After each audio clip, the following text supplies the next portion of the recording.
If you were asked, where does Halloween come from? Or why was it originally celebrated, what would you say? Some would say it's a Day of the Dead holiday, and they'd be right. Some would say it's a pagan holiday, and they'd be right. Others would say it's a Christian holiday, and strangely enough, they'd still be right. Halloween has a couple of different names. One, Samhain, its pagan Celtic name, and two, All Hallows Eve, its Christian name.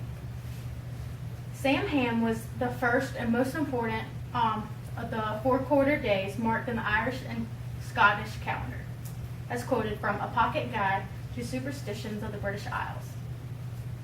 This was a time to prepare for winter and stockpile for the cold winter months ahead.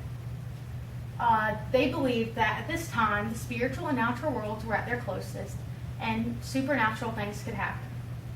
They believed the dead souls would revisit their homes, and to avoid this, they lit bonfires and performed sacrifices to invoke the assistance of the gods.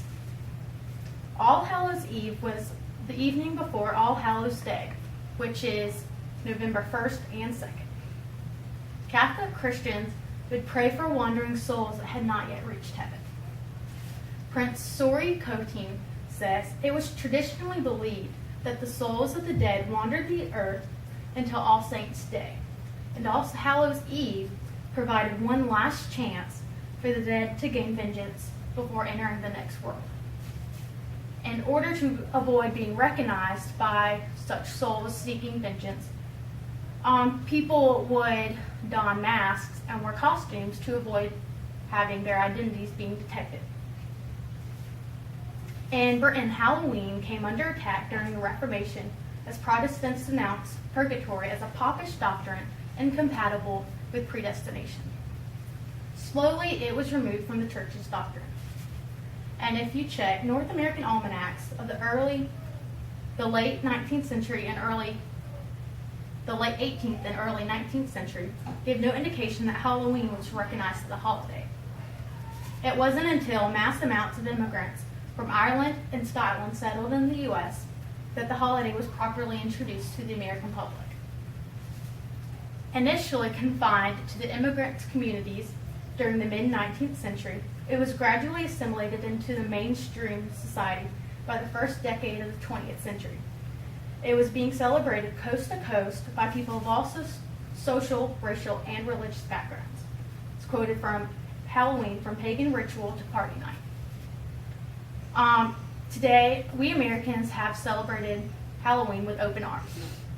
And we've also taken our own spin on old customs.